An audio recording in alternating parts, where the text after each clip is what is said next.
Vancha kalpatarubhyascha kripa sindhubhya eva cha patitanam pavnebhyo vaishnavebhyo namo namaha. जय श्री कृष्ण चैतन्य प्रभु नित्यानंद श्री अद्वैता गदाधरा श्रीवासादि गौर भक्त वृंद हरे Krishna Krishna Krishna Hare Hare Hare Rama Rama Rama Hare Hare.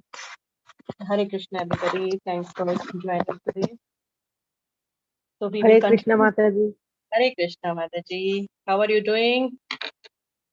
Good Mataji, good. Hari Bol. Okay, so we will continue with the third chapter, and hopefully by Krishna's will, we will complete it today. So last time, I don't know from where did we start. I think last time we just covered up how Arjuna, Krishna gave a direct instruction to Arjuna that perform all your works simply for me. That was verse number 30. And then in 31, Krishna told, if you follow my injunctions, then what will be the result? So the result will be that muchyante te bhi karma bhi, become free from the bondage of what the reactions you have from actions. And verse number 32, Krishna told, what's the result if one does not follow the instructions given by him? Out of envy, one doesn't regularly perform the instructions, the injunctions given by Krishna, then that person is just a fool. He becomes a fool.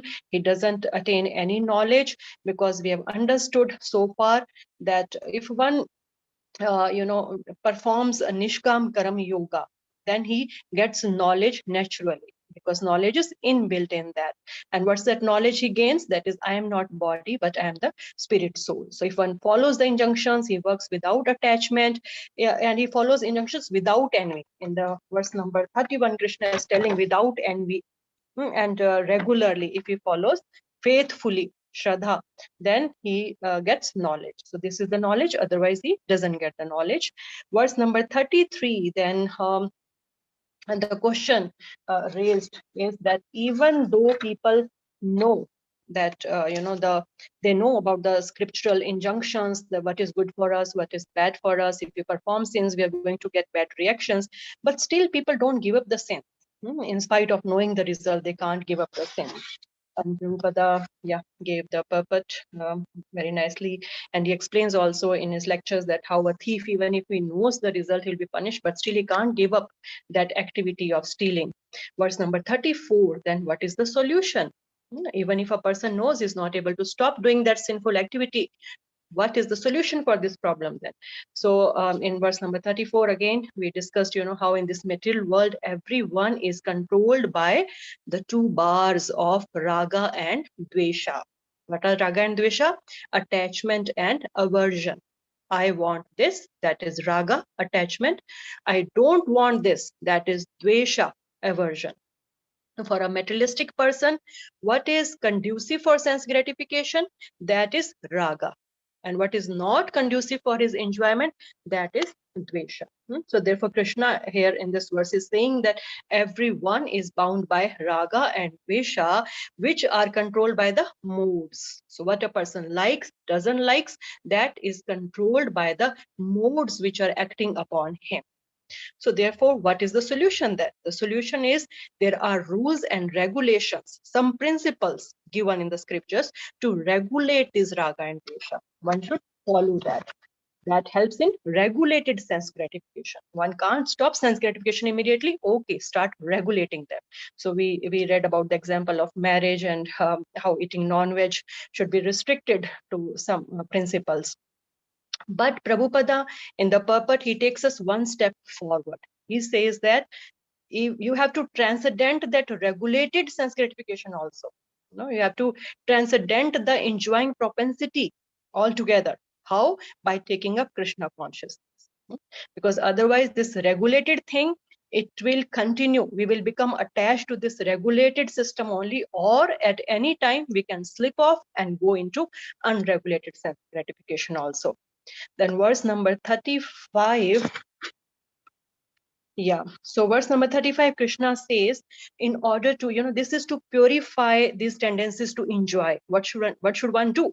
One should perform his prescribed duties. So Krishna says, in order to control one's mind and senses, one needs to perform the prescribed duties according to his propensities, his nature.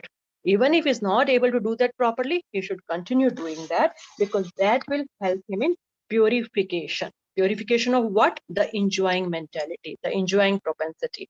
And then he'll be able to give up the tendency to enjoy. Then we did from verse number 36. Yeah, next section starts. This section is Nitya Verina. Nitya is eternal, Veri is enemy. So what is our eternal enemy? That is lust. So in verse number 36, Arjuna is asking the question, O descendant of Vrishni, by what is one impelled to sinful acts, even unwillingly, as if engaged by fools? So the basic question is, though without desire, no person is forced to engage. He has the knowledge of the rules and all the prohibitions of the scriptures, and but by what influence does one engages in the act, as if something is forcing him? Then next verse number 37, Krishna answers. Answer is, the cause of this sinful tendency is kama, lust, which transforms into then wrath, anger, and it's all due to the influence of rajogun. Kama esha Krodha esha. Kam turns into Krodha. Why? Because of Rajogun. Rajogun samodabhav. It's born of Rajogun. And it is Mahashano, Mahapapama. So it's all devouring. It's greatly sinful. And it's our Vidhyanam iha Verinam. This is our Veri. This is the greatest enemy of the person.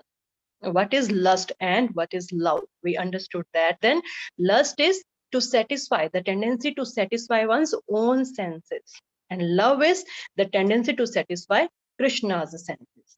Okay, so lust is basically the tendency to enjoy independent of the Lord, that I should be the only enjoyer.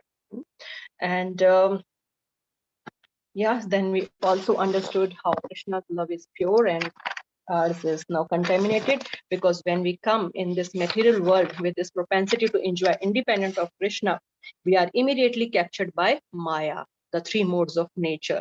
And then love is transformed into lust, just like the curd when the milk, when it comes in contact with tamarind, it turns into curd. Okay, so that's all. I think we covered till this point only. So today we'll be starting from verse number 38.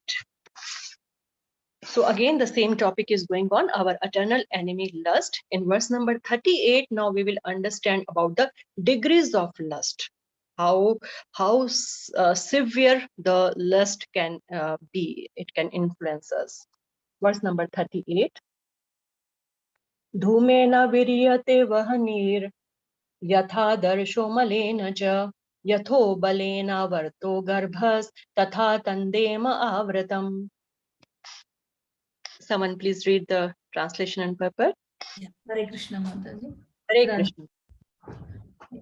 As fire is covered by smoke, as a mirror is covered by dust, or the embryo is covered by the womb, the living entity is similarly covered by different degrees of this lust. Purport. There are 3 degrees of covering of the living entity by which his pure consciousness is obscured. This covering is but lust under different manifestations like smoke in the fire, dust on the mirror, and the womb about the embryo. When lust is compared to smoke, it is understood that the fire of the living spark can be a little perceived. In other words, when the living entity exhibits his Krishna consciousness slightly, he may be likened to the fire covered by smoke. Although fire is necessary where there is a smoke, there is no overt manifestation of fire in the early stage. This stage is like the beginning of Krishna consciousness. The dust on the mirror refers to a cleansing process of the mirror of the mind by so many spiritual methods. The best process is to chant the holy names of the Lord. The embryo covered by the womb is an analogy illustrating a helpless position. Okay. Yeah. A helpless position. For the child in the womb is so helpless that he cannot even move. Yeah, this stage of living condition can be compared to that of the trees. The trees are also living entities, but they have been put in such a condition of life by such a great exhibition of lust that they are almost void of all consciousness. Yeah. The covered mirror is compared to the birds and beasts, and the smoke covered fire is compared to the human being. In the form of human being, the living entity may revive a little Krishna consciousness, and if he makes further development, the fire of spiritual life can be kindled in the human form of life. By careful handling of the smoke in the fire can be made to blaze. Therefore, the human form of life is a chance for the living entity to escape the entanglement of material existence. In the human form of life, one can conquer the enemy, lust, by cultivation of Krishna consciousness under able guidance. Hare Krishna. Hare Krishna. Thank you, Mataji. So again, we are learning here about the degrees of lust. So what are the three stages or the 3 degrees of lust? Shallow, deep, and very deep. What is shallow? Prabhupada is explaining it very nicely and Krishna is telling it directly. Shallow is, the example given is of the fire. Though the fire is covered by smoke, still it is capable of performing its function of burning. And this is compared to human beings. Just how, if there is little bit fire, wherever there is smoke, we know fire is there. And if we fan it a little, the fire will immediately, it will blaze. So just like that, human beings also, by careful handling, by coming in contact with the devotees and by engagement in devotional service, their Krishna consciousness can be revived. So by careful handling of the smoke and fire can be made to blaze. Therefore, the human form of life, this is a chance for us to blaze our spiritual fire, to escape from the entanglement of this material existence. The service attitude, the Krishna consciousness, that can be revived easily in the human form of life, even if one is covered initially. In the human form of life, one can conquer the enemy of this enemy called lust by cultivation of Krishna consciousness. The last line of the purport Prabhupada is telling, under able guidance. So that's what we see, for this Bhagavad Gita classes. Now we don't have any cats and dogs attending it, but human beings, they are capable of. Even though now we are covered up, but we have the capacity to remove that cover very easily. That lust is covering us, but it is a shallow covering. It can be removed by coming in contact with devotees engaging in devotional service under able guidance. Our bhogvrati, the enjoying mentality, that can be easily transformed into seva vritti, the serving attitude. Then the second stage is deep. For that, the example given is of the mirror. The first one is a fire is covered by smoke, Krishna is telling. Second is as a mirror is covered by dust. So now what happens when the mirror is covered by the dust? The clarity, that is gone. There is disappearance of its natural clarity. The mirror, when it is covered by dust, it does not carry out its function. What's the function of the mirror? Reflecting the images. But when it is covered by dust, it cannot perform its function properly. Though it is known as mirror, because we can see its form. At least the form is visible. Okay, there is a mirror here, but it's not able to perform its function properly. And this is compared to the birds and beasts. Then the third stage, which is a serious stage, is very deep. And for that, the example given is the embryo, the fetus. The embryo covered by the womb is an analogy illustrating a helpless position. When the fetus is covered by the womb, it cannot perform its function. No, an embryo, it's a living being. It can't even stretch its hands and feet. And we cannot even see the form. It's totally covered up. It's a heavy covering by the womb. Form cannot be understood within that covering. So this is compared to the trees. Such a great exhibition of lust that they are almost, void of all consciousness. They cannot perform any function. When lust is shallow, that is our stage, it is possible to remember the spiritual goals. We have the possibilities. We have the path prepared for us. We have the opportunities. But when it is deep, it's not possible. And when it's very deep, then it is just impossible, next to impossible. Because one is hardly conscious of his situation. He's helpless, cannot perform any function on. So he cannot do. So we are now in human body. Even though we are covered by lust, we have a great opportunity. And Prabhupada has given mercifully that opportunity to us. And understanding our situation in this material existence, we should try our best endeavor on our part to remove this covering of lust. Then the verse number 39, next verse, it tells us about the qualities of lust now. What are the qualities of lust?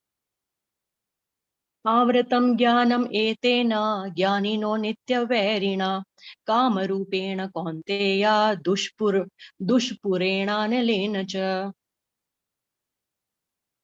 Hare Krishna Mataji, should I read? Yes, please read. Thus the wise living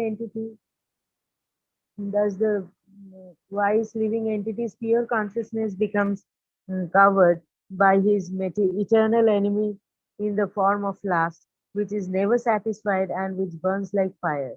Purport: it is said in Manusmriti that lust cannot be satisfied by any amount of sense enjoyment. Just as fire is never extinguished by a constant supply of fuel, in the material world, with the center of all activities is sex, and thus this material world is called Maithuna Agara, or the shackles of sex life. In the ordinary prison house, criminals are kept within bars. Similarly, the criminals who are disobedient to the laws of the land are shackled by sex life. This advancement of material civilization on the basis of sense gratification means increasing the duration of the material existence in a living entity. Therefore, this last is the symbol of ignorance by which the living entity is kept within the material world. While one enjoys sense gratification, it may be that there is some feeling of happiness that that so-called feeling of happiness is the ultimate enemy of the sense enjoyer. Hare Krishna Mataji. Hare Krishna. Thank you, Mataji. So we understand about the qualities of lust now. The first quality here is, avratam is covered. Covered, jnanam. Jnanam is our pure consciousness. Kamarupena kvanteya dushpurena analena cha. So dushpurena, it never gets satisfied. It can never be satisfied. Analena cha, it burns like fire. And by kamarupena, in the form of lust. So it's this kama, especially, the sense desire, the sense desires, which the sense gratification desire which we have, which keeps one shackled in this material world. So avratam jnanam etena jnanino nitya vairina, it's our eternal enemy. Kama rupena, in the form of lust. What does it do? It dushpurena analena cha. It can never be satisfied and it burns like fire. So because of tendency to enjoy, one has desires, and to fulfill those desires, one takes different bodies. If as many desires as we have now, that many number of bodies we will have to take. And Prabhupada is telling in the purport, the so-called happiness is the greatest enemy. Why? Because it keeps one bound in the material world. Now we feel I am happy, my life is comfortable, I got a good family, a good body, good children, I am happy. But this happiness will keep us, this is our greatest enemy. This will keep us bound in the material world. So the important point for us to understand is that this lust, it can never be satisfied.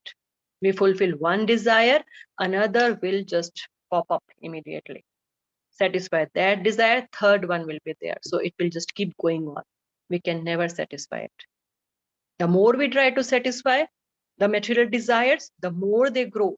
Just how by adding butter or ghee to the fire, it blazes even more. We think that just this one desire, let me fulfill and then I'll be done. I will not engage in this sense gratificatory activities anymore. But it doesn't work like that. The more we engage or the more we try to fulfill those desires, the stronger those desires become. We have several examples in Srimad Bhagavatam. The first one is Yati Maharaj only. Yati Maharaj, he was married to Devyani, the daughter of Shukracharya, and how he got into relations with the Samsrishta. She was the maid servant of Devyani. And that's a story in Srimad Bhagavatam. And then when Shukracharya learnt about it, he cursed Yati Maharaj that he should get an old body. But Yati Maharaj was feeling very sorry. He had tendency to enjoy. Then he exchanged his old body with his son, one of the son, born from Samsrishta only. So for 1,000 years then in that young body, he again engaged in sense gratification, but still he was not satisfied. And finally he realized that no, it's not working. And there are other stories of Pururuva and Urvashi and so many stories are there like that. So these desires, they never get satisfied. So we should understand that. Then verse number 40. Now we know our enemy. We know, lust is our enemy, and how worse it can get. If we get into the body of tree, then it will be just impossible for us. If we get in the bodies of birds and beasts, then also it will be very difficult for us to uncover this lust. Now we are in the human form, so it's shallow. So we know all these things. Okay, we are in the human form and it is possible for us. We know our enemy also, but where is it? Where is it situated now? Seated in this human body. That we need to understand, right? We know the enemy, but if we know its position also, it will be easier for us to attack it and defeat it. So in verse number 40, Krishna is telling us the position of lust. Where is it placed? Indriyani manobuddhir asyadhishtanam uchyate eter vimuhoyati esha jnanam avartya dehinam. Vijay Lakshmi Mataji, you want to read? Yes, Mataji. Hare Krishna. Hare Krishna. The senses, the mind, and the intelligence are the sitting places of this lust. Through them, lust covers the real knowledge of the living entity and bewilders him. Purport. The enemy has captured different strategic positions in the body of the conditioned soul, and therefore Lord Krishna is giving hints of those places, so that one who wants to conquer the enemy may know where he can be found. Mind is the center of all the activities of the senses. And thus, when we hear about sense objects, the mind generally becomes a reservoir of all ideas of sense gratification. And as a result, the mind and the senses become the repositories of lust. Next, the intelligence department becomes the capital of such lustful propensities. Intelligence is the immediate next door neighbor of the spirit soul. Lusty intelligence influences the spirit soul to acquire the false ego and identify itself with matter, and thus with the mind and senses. The spirit soul becomes addicted to enjoying the material senses and mistakes this as true happiness. This false identification of the spirit soul is very nicely explained in the Srimad Bhagavatam 10.84.13. Yashyatma buddhi kunape trai da atuke swadhiti kalatradishu bahuma ija didhi yatritha buddhi salile na karhisij janeshva habijneshu sa eva go karaha. A human being who identifies this body made of three elements with his self, who considers the byproducts of the body to be his kinsman, who considers the land of birth worshipable, and who goes to the place of pilgrimage simply to take a bath rather than meet men of transcendental knowledge, there is to be considered like an ass or a cow. Thank you, Mataji. Hare Krishna. Thank you, Mataji. Hare Krishna. So here we are understanding about the position, where is the lust, where it can be found out. So the first thing Krishna is telling, Indriyani, the senses. Then it is Mano, that is our mind. Then it is Buddhi, that is the intelligence. So lust is seated in these three places. Now then Prabhupada in the purport is explaining how mind is the center of all the activities of the senses. So, and whenever we hear about sense objects, the mind becomes a reservoir of all the ideas of sense gratification. So because mind has got all the previous experiences registered in it, it's the reservoir of everything that we have experienced in our previous lives, this life also, previous experiences, other and as well as the previous lives also. All the experiences, they are registered in the mind. No, I had enjoyed the gulab jamun sometime, maybe years back, but now also if I hear of gulab jamun, immediately I will get that taste, because that is registered in my mind. I liked it so much. Oh, this is how it looked. So that will instigate then senses to enjoy more. My tongue would want to taste it more. So mind is the center of all the activities of the senses. As soon as the mind gets a desire to enjoy, remembering the previous experiences, then the senses get active. Okay, my hands will try to make it, get it, feet will start walking, tongue would like to taste it immediately. So all the senses, they will become very active. And intelligence, that is the decision maker. Intelligence that will plan, okay, now to make gulab jamun or to get gulab jamun, what all is to be done.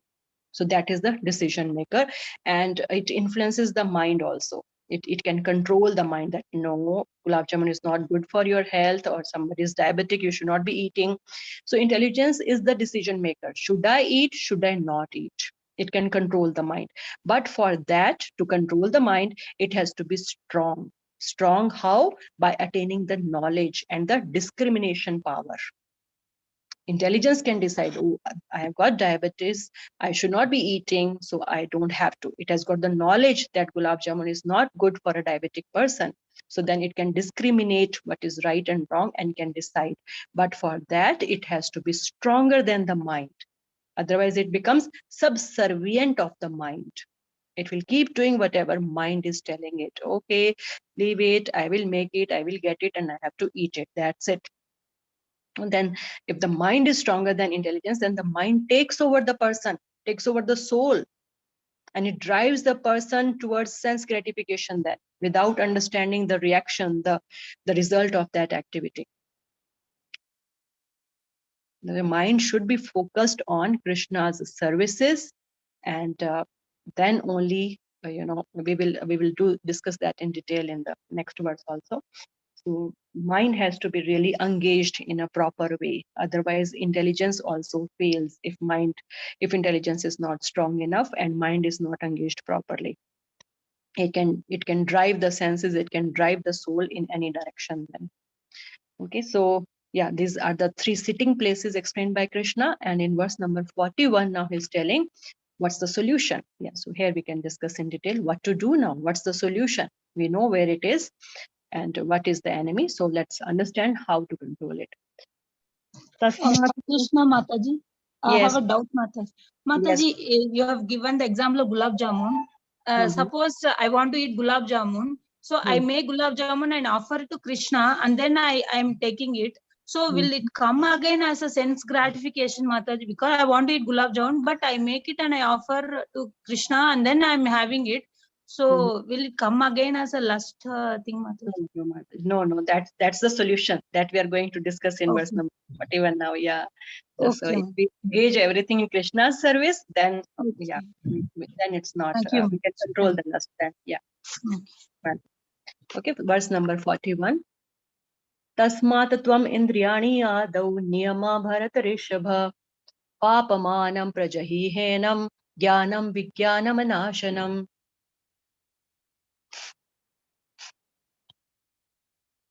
Santosh, Prabhuji, you would want to read?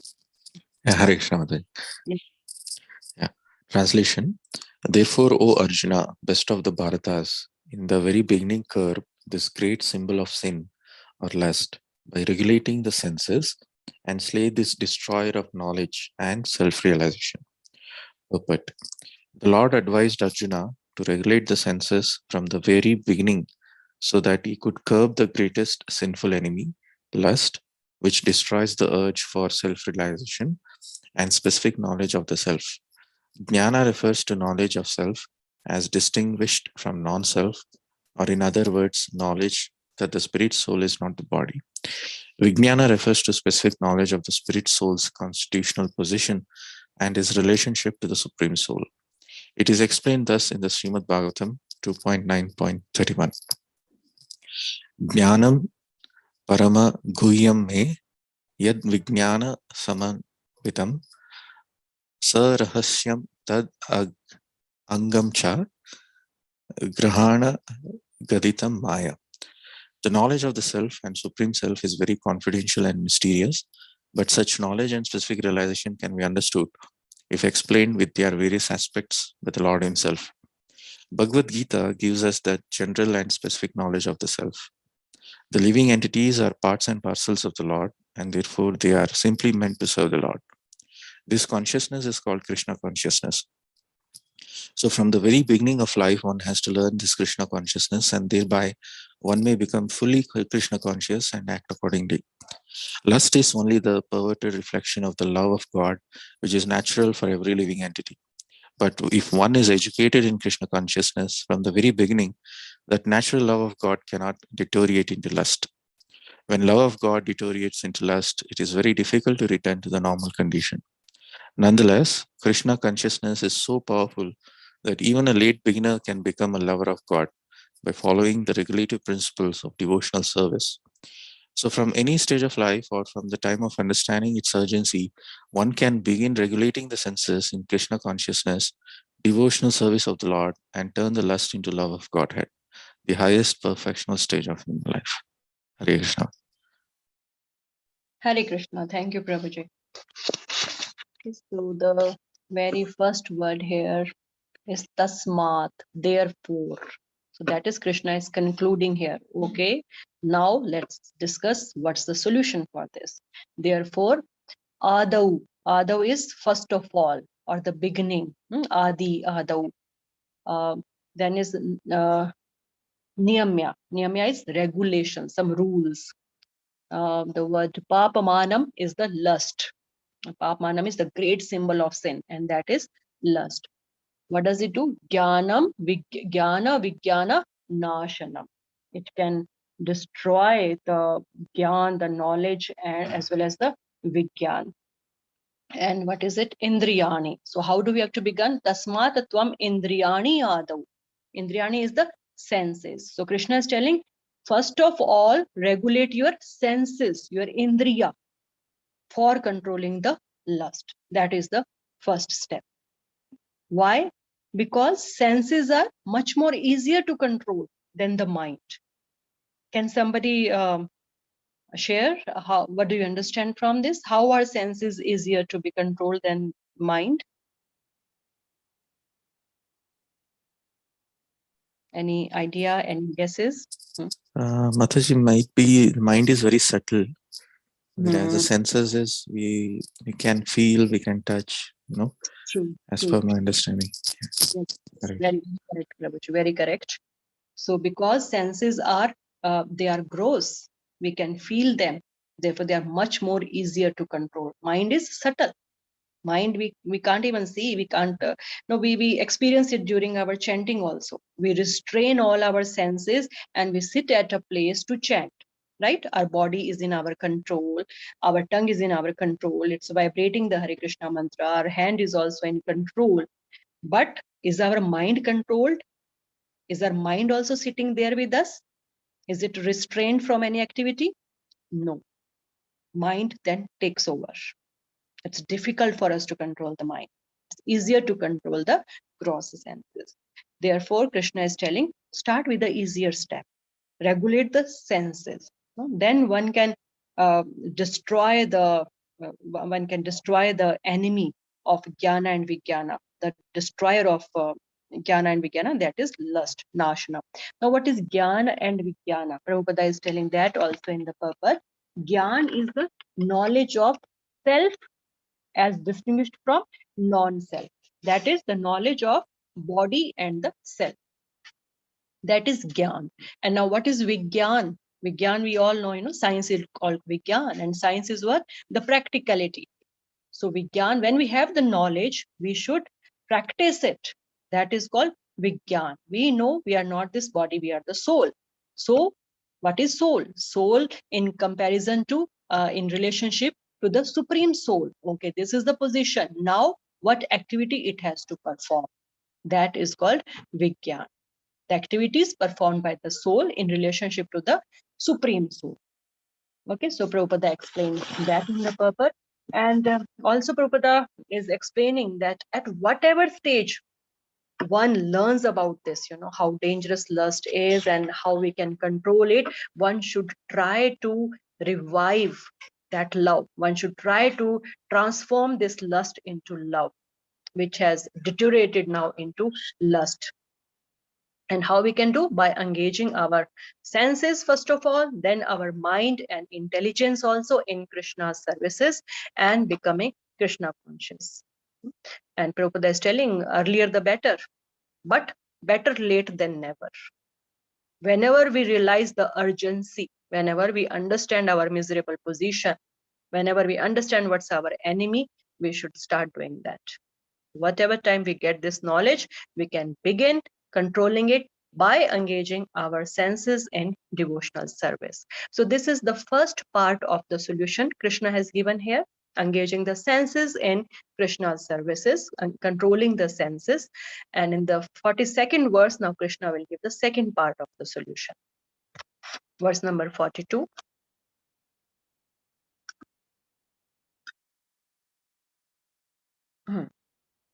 Indriyani parani ahur Indriyabhya param manah mansastu para buddhyor buddhe paratastu saha. Rama Mataji, you want to read again?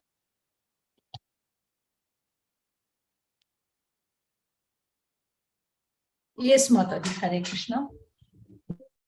Translation. The working senses are superior to dull matter. Mind is higher than the senses. Intelligence is higher than the mind. And he, the soul, is even higher than the intelligence. Purport. The senses are different outlets for the activities of lust. Lust is reserved within the body, but it is went through the senses. Therefore, the senses are superior to the body as a whole. These outlets are not in use when there is superior consciousness or Krishna consciousness. In Krishna consciousness, the soul makes direct connection with the Supreme Personality of Godhead. Therefore, the hierarchy of bodily functions, as described here, ultimately ends in the Supreme Soul. Bodily action means the functions of the senses. And stopping the senses means stopping all bodily actions. But since the mind is active, then even though the body may be silent and at rest, the mind will act as it does during dreaming. But above the mind is the determination of the intelligence.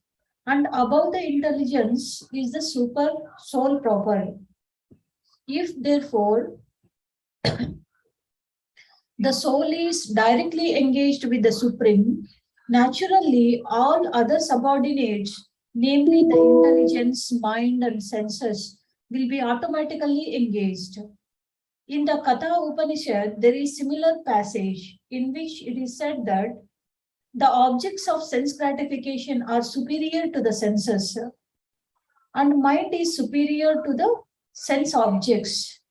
If therefore the mind is directly engaged in the service of the Lord constantly, then there is no chance that the senses will become engaged in other ways. This mental attitude has already been explained. Param drishtva nivartate. If the mind is engaged in the transcendental service of the Lord, there is no chance of its being engaged in the lower propensities. In the Katha Upanishad, the soul has been described as Mahan, the great. Therefore, the soul is above all, namely the sense objects, the senses, the mind, and the intelligence. Therefore, directly understanding the constitutional position of the soul is the solution of the whole problem. With intelligence, one has to seek out the constitutional position of the soul and then engage the mind always in Krishna consciousness. That solves the whole problem. A neophyte spiritualist is generally advised to keep aloof from the objects of the senses, but aside from that, one has to strengthen the mind by the use of intelligence. If by intelligence one engages one's mind in Krishna consciousness by complete surrender unto the Supreme Personality of Godhead, then automatically the mind becomes stronger. And even though the senses are very strong like serpents, they will be no more effective than serpents with broken fangs. But even though the soul is the master of the intelligence and mind and the senses also, still unless it is strengthened by the association with the Krishna and with Krishna in Krishna consciousness, there is every chance of falling down due to agitated mind. Hare Krishna, Mataji. Hare Krishna. Thank you, Mataji. So here Krishna is giving the hierarchy, the order of senses, mind, intelligence, and the soul. So first of all is the dead matter, that is the lowest, the sense objects. Superior to them are the senses, because the senses are enjoying those sense objects. And superior to the sense object, the senses is the mind, because mind is controlling the senses. And superior to the mind is the intelligence. But the highest is the soul. Why? Because only due to the presence of the soul, everything else is functioning. Everything is functioning because of the soul only. So soul is the highest. And of course, above soul is the supreme soul. So in the purport, Prabhupada is explaining very nicely that basically everything has to be engaged in Krishna's service. Now in the previous verse, we understood that senses should be engaged in Krishna's service to control the lust. But because senses are under the control of mind, if mind is not engaged in Krishna's service, then again one can be diverted. The senses can be diverted in no time. If the mind is contemplating upon something else, senses, like the easiest example, the very common example of chanting. My senses are engaged in chanting. The beads are in my hand. I'm doing that activity with my senses. But mind is contemplating upon something else. Usually this phone is really a demon in our life now. Okay, उस message का reply आया क्या, ये हुआ, वो हुआ. My mind is contemplating upon that. So what will happen that immediately as soon as I just complete that round, or sometimes, we may not even be able to complete that round, we will just, my hand will tend to go towards the phone and just pick up and check the message. So whatever is mind contemplating upon, that has to be aligned with our senses engaged. Otherwise, senses can divert in no time. When mind is distracted, it will force the senses to stop doing that devotional activity and engage in sense gratification. We have that famous verse, Dhyayato Visham Pumsa Sangasteshu Pajayate. So whatever dhyan, whatever is in, whatever the mind is focusing upon, it develops attachment for that. Sangasteshu Pajayate. and it just wants, and then the senses are driven to attain that. It is so strongly attached to it then. So the more we focus, we contemplate, we have a dhyan upon something, the more then we have a desire to attain that.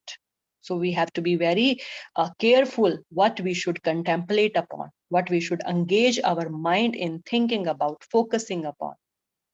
What is that? The most important thing we should focus upon? Again, Savamana Krishnar Padyar Vindyo. So Krishna's pada, lotus feet, mana, focus on that. Mind has to be engaged in devotional service, Krishna conscious activities.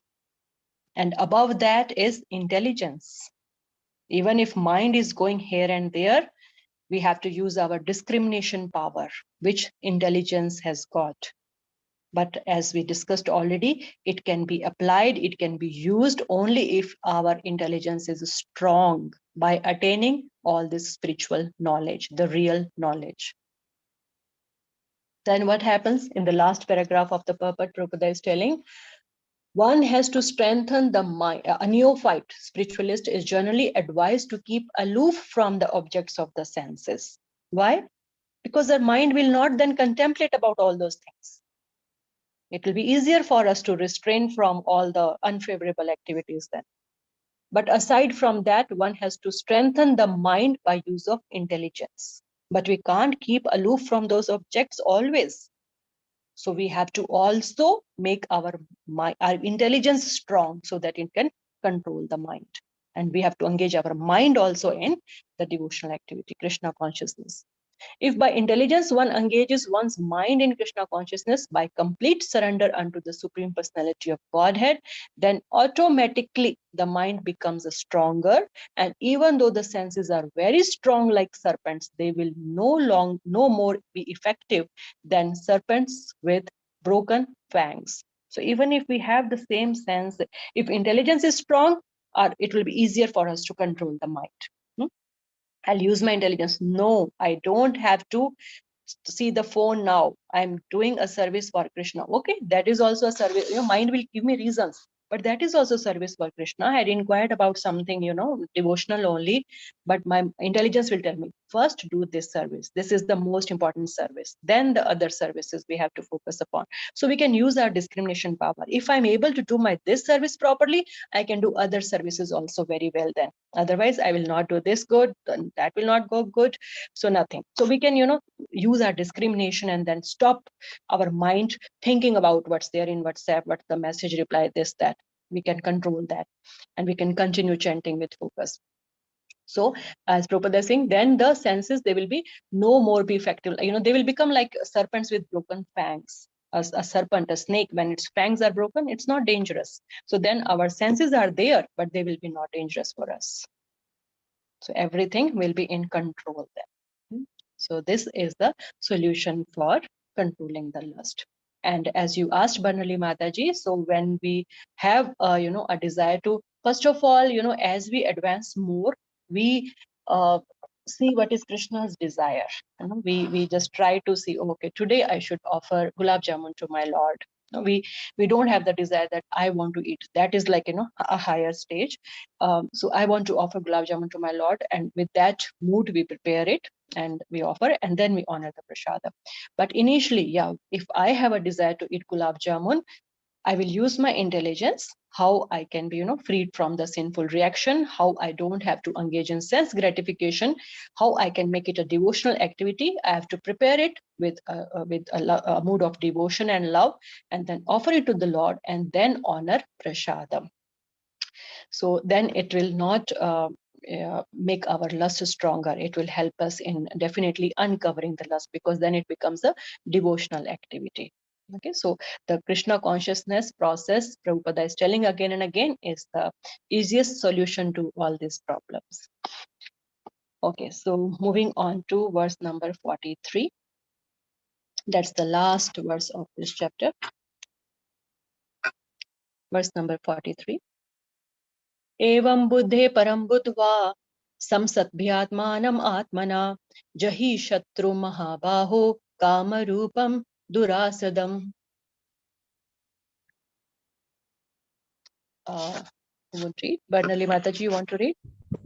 Mataji. Thank you, Mataji. Thus, knowing oneself to be transcendental to the material senses, mind, and intelligence, O mighty armed Arjuna, one should steady the mind by deliberate spiritual intelligence, Krishna consciousness, and thus by spiritual strength conquer this insatiable enemy known as lust. Purport: this third chapter of Bhagavad Gita is conclusively directive to Krishna consciousness by knowing oneself as eternal servitor of the Supreme Personality of Godhead.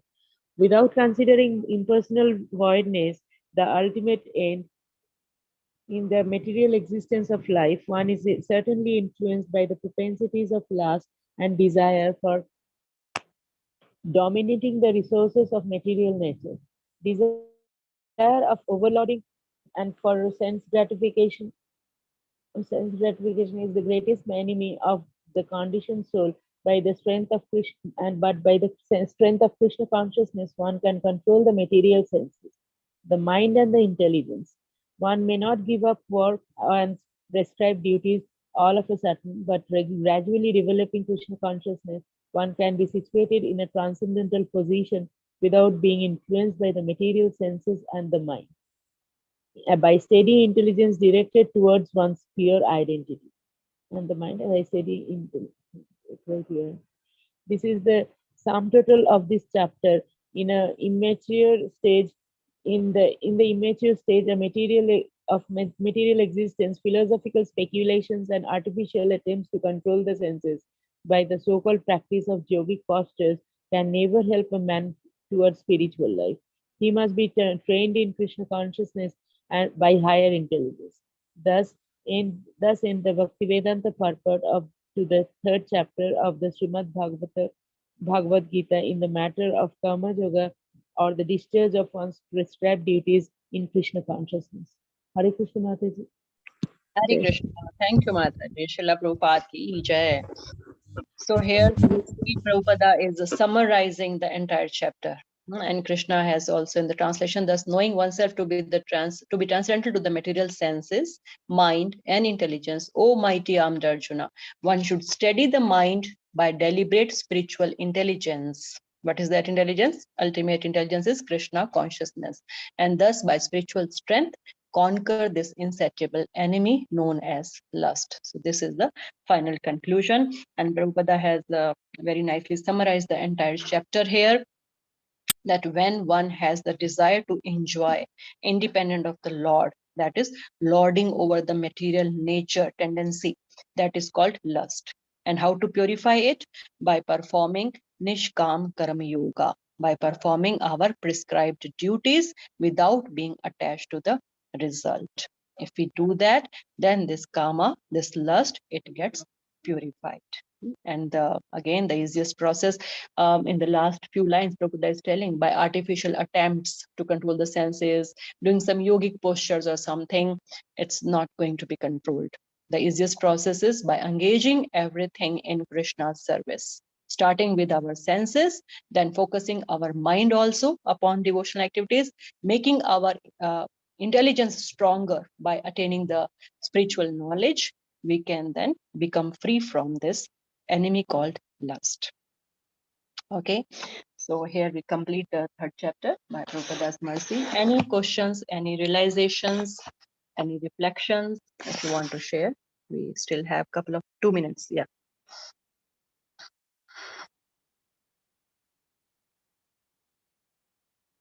Anything you want to share? Are you able to understand so far? How are you finding it?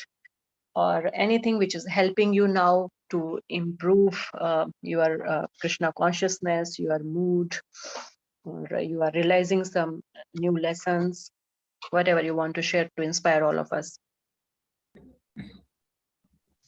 Hare Krishna Mataji, you had mentioned the previous was the example of mobile, like when our mind is thinking about the messages the mobile phone, and immediately our senses wants to see what is the message we have received. So the same thing happens to me, Mataji. Now at least I can correlate. Sometimes even I will be thinking what message I'll be chanting, and mind was thinking, I used to think about the message, whether I received it or not. So I can actually I can correlate my which is happening to me, Mataji. So I can change, like the analogy you explain. No, it is happening with me while chanting.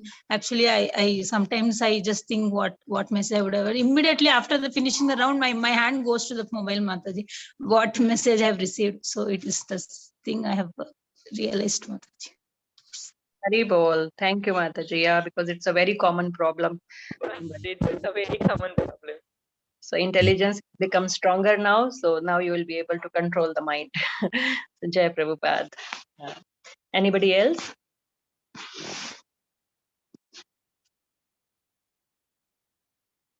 Okay. So we will. Close the- Hare Krishna, Mataji, that Gulab Jamun example. So, like, how do we know, Mataji, like, what Krishna wants? Like, see, Mataji, like, I want to eat Gulab Jamun, so I make and I offer to Krishna and I'm eating. So, you said, like, initial stage of Krishna consciousness will be in that level. So, like, how do we know, Mataji, like, Krishna, like, what, like, how can we realize that this Krishna wants this particular dish? Like, how Yeah, do we know that? Yeah, got it, Mataji.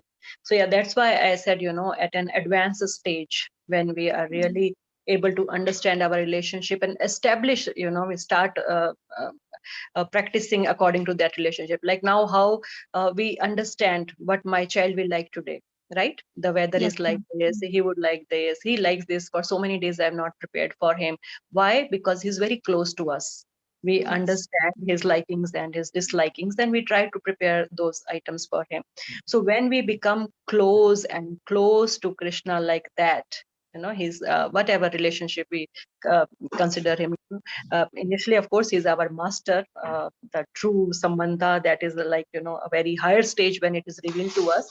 But initially, he's like our master. Sometimes we have the bhav of, he's like my baby, my son. Sometimes he's my friend. Sometimes he's my master. So we naturally, we are guided. We have that bhav that it has been so many days, I should offer this. Krishna likes this so much, or the weather is like this, I should prepare this for Krishna. So it's very natural thing, Mataji. It's very subtle, and it gradually happens as we advance in our devotional life, as we get closer and closer to Krishna. Our tendency to enjoy that diminishes, and tendency to serve the Lord, fulfill his desires, that increases. And what are his desires? They also, we start understanding. Okay, so we can, as of now, we can understand from the example of our family members. My daughter likes this, my son likes this. When we have that type of close relationship with Krishna, and basically we understand from scriptures also what he likes, what he doesn't like. So we try to prepare those things. Yeah. Thank you Okay. so much, Mataji. Very well explained. Thank you, Mataji. Thank you, Mataji. Thank you, everybody, for joining and participating so attentively. May Prabhupada be pleased and shower his mercy upon all of us. Srila Prabhupada ki jai, Srimad Bhagavad Gita ki jai. Hare Krishna. Hare Krishna. Thank you, Mother.